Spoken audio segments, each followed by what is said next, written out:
네, 어제 저녁 오페산에서 충격적인 총격 사건이 벌어졌습니다. 그런데요, 한쪽은 방탄복을 입고 있었고요, 한쪽은 야광조끼를 입고 있었습니다. 우리 경찰들 왜 야광조끼만 입었을까? 그 때문에 한 분의 고귀한 경관이 목숨을 잃었습니다. 이동 차장, 저 장면이죠? 지금 바로 어제 저녁 강북구 건동의 오페산 근처에서 벌어진 총격전의 실제 모습입니다. 한 시민이 촬영한 이 장면인데요. 네. 이 경찰이 출동했지만 안타깝게도 김창호 경감이 범인 성병대가 쏜 총에 맞아서 병원으로 옮겨졌지만 안타깝게 숨지는 사고까지 발생을 했습니다. 범인은 다행히 네. 시민들이 합세해 검거가 됐습니다만 이 김 경감을 포함해서 다른 시민 한 명도 총을 맞아서 중태에 있고요. 또 한 사람은 망치에 또 맞아서 중상을 입기도 했습니다. 근데 지금 화면에 보이는 저 사람이 바로 총격범인 거죠? 맞습니다. 지금 보시는 것처럼요. 시중에서 살 수 있는 방탄복이라는 것들을 사서 직접 구해서 입었다고 하고요. 네. 출동한 경찰은 지난해 2월 화성에서 경찰관이 또 총탄에 희생됐던 것처럼 아무런 보호장구를 착용하지 않은 채 현장에 급히 출동하다 또 이런 변을 당하고 말았습니다. 자, 총격범 성병대, 전과 7범이고요. 성폭력 등 범죄 때문에 10년 이상 복역했던 사람이죠? 그렇습니다. 전체 10년 6개월가량을 복역을 했는데요. 네. 자신의 페이스북을 통해서 네. 아주 격한 심정을 사전에 올려놓기도 했습니다. 네. 네, 그렇습니다.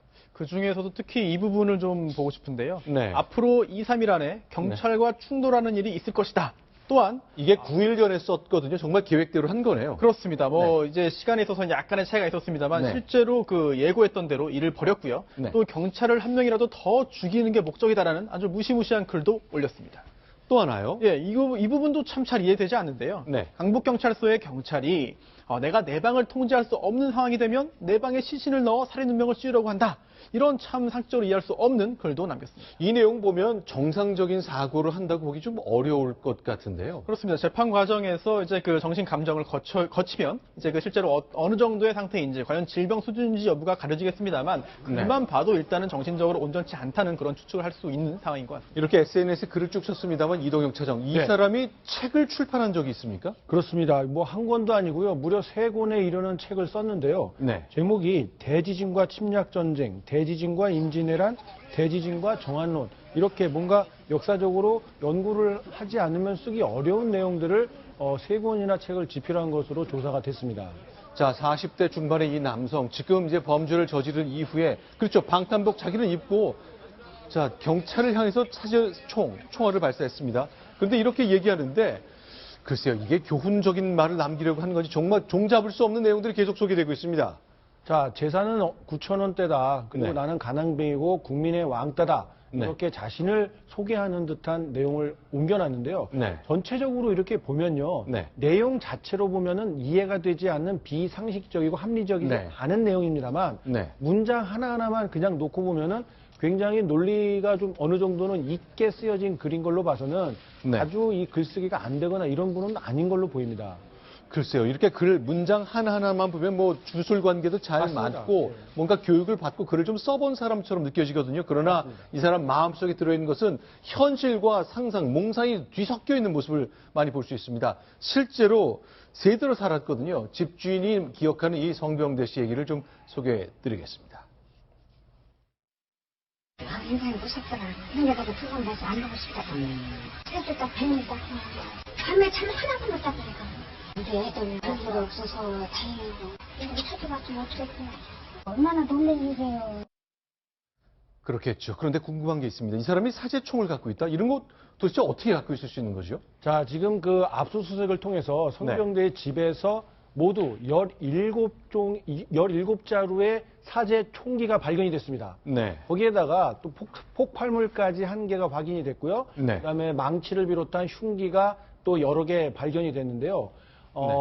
본인의 진술은 인터넷에 떠도는 동영상을 보고 사제총을 만들었다 이렇게 진술을 했는데요. 네. 경찰이 파악하기로도 그 정도의 동영상을 보면 이런 수준의 사제총기를 충분히 제작할 수 있는 것으로 파악을 하고 있습니다. 나무에 이렇게 조잡하게 못질을 했습니다만, 글쎄요, 이게 이제 인터넷 보고 만들었다고 하는데, 실제 발사도 됐고, 흉기가 됐고, 살상무기가 됐던 거잖아요. 자, 우리가 기억하실지 모르겠는데요. 1999년 상당히 오래전 일입니다. 네. 1999년 6월 달에 경기도 수원시에서도 철거민 단체에서 네. 화재 총기를 무려 800여 점이나 만든 적이 있습니다. 네. 경찰이 이후에 실험을 해보니까요, 300m가 날아갔고요. 그리고 경찰이 사용하는 그 전경들의 방패 있지 않습니까? 네. 그 방패를 관통할 정도의 아주 위력적인 사제총기가 뭐 800여 점이나 발견된 적이 있었거든요. 네. 그런 점으로 보면 벌써 사제총기 제작의 역사가 국내에서만 해도 뭐 20년 가까이 될 정도로 아주 많은 사람들이 관심을 갖고 불법적으로 쓰기 위해서 만들어 온 것 아니냐,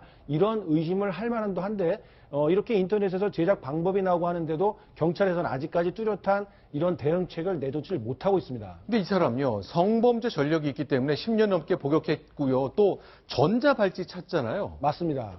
야, 그런데 이렇게 뭐 총기를 제작하는 것 위치만 알 수 있을 뿐이기 때문에 뭐 이런 게 진행된 줄 우리가 알긴 좀 어려웠던 거군요.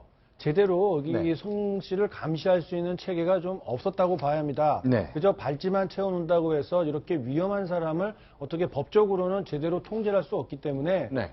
좀 더 어떻게든 저렇게 위험성이 높은 사람들에 대해서는 단순하게 발찌만 채워놓을 게 아니라 다른 네. 감시 장치를 좀 만들어야 하는 것 아니냐, 이런 시민들의 목소리가 저절로 나오고 있습니다. 자, 그러나 일단 초반에 이제 총격전이 시작되고 뭐 이 사람 저 총격범이 계속 경찰 향해 총을 쏘았잖아요. 그렇습니다. 체포하는 데는 시민들도 같이 힘을 합쳤다는 거죠. 예, 현장에 출동한 경찰도 총을 네. 발사했습니다. 네. 확인을 해보니까 아시는 것처럼 공포탄 1발이 발사가 됐고 실탄이 3발이 발사됐고요. 네. 그 중에서 2발이 성병대의 몸에 이렇게 한 발은 관통을 한 것으로 이렇게 파악이 되고 있습니다. 자, 이렇게 시민들이 지금 전화를 들고 추적하면서 위치를 경찰에 계속 신고하고 그랬던 거죠. 그렇습니다. 시민 한두 분이 아니라 3분이 인근 상인들이었습니다. 모두 잘 아는 분들이라고 하고요.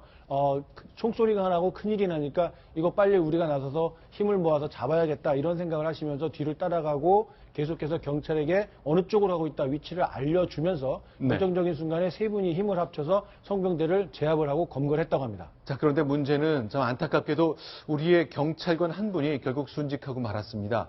자, 결국 신고를 받고 출동했던 우리 경찰관 김경감 이제 1개국 특진하게 된 거죠. 그런데 안타까운 일은 이렇게 총격법은 미리 준비하고 다 방탄복 입고 있었지만 우리 경찰은 야광 조끼를 입고 있었습니다.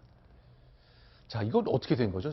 준비할 시간은 안 됐던 겁니까? 긴급하게 일단 출동하는 것이 우선이라고 판단을 했을 가능성이 높습니다. 그리고 네. 사고 자체가 폭행 사건으로 신고가 됐기 때문에 경찰에서는 총기까지 예상을 하지 못했던 게 당연하고요. 물론 총기 사고다라고 예측이 됐다면은 신고가 네. 들어왔었다면 당연히 좀 지체되는 한이 있어도 방탄복이나 이런 것들을 챙겨서 갔을 텐데 네. 이 김창호 경위가 그 누구보다 좀 솔선수범하고 빨리 출동하고 현장에 출동했을 때도 동료보다 먼저 내렸다가 이렇게 변을 당한 거거든요. 네, 네. 방탄복 자체의 문제도 좀 짚어볼 필요가 있어 보입니다. 네. 현재 그 경찰이 사용하는 방탄복이 무게가 무려 10kg이기 때문에 네. 긴급한 상황에서 신속하게 뭐 날렵하게 민첩하게 움직이는데 좀 제한이 많습니다. 네. 그러다 보니 이제 그 정상적인 업무 수행을 위해서 경찰들께서 좀 이제 이용을 좀 이제 주저하는 것 같고요. 또 하나 이렇게 그 실효성이 좀 떨어지는 경찰 방탄복인데 그 수량마저 또 이제 부족합니다. 그래서 네. 그 경기지방경찰청에 따르면은 현재 그 보급되어 있는 것이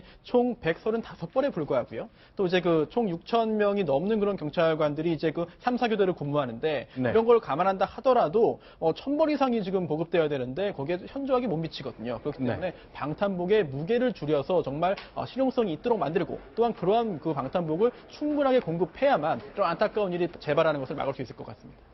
알겠습니다. 자, 어제 발생한 사건, 뭐 갑작스러운 일이라 상황은 벌어졌습니다.만 안타깝게도 제복을 입고 우리의 목숨을 지키기 위해서 그동안 헌신해온 한 경찰관이 순직했습니다. 경감으로 한 계급 높게 취소됐습니다만 글쎄요, 이렇게 해서 이분의 값진 죽음이 기억돼야 할 텐데요. 많은 변화가 좀 필요할 것 같습니다.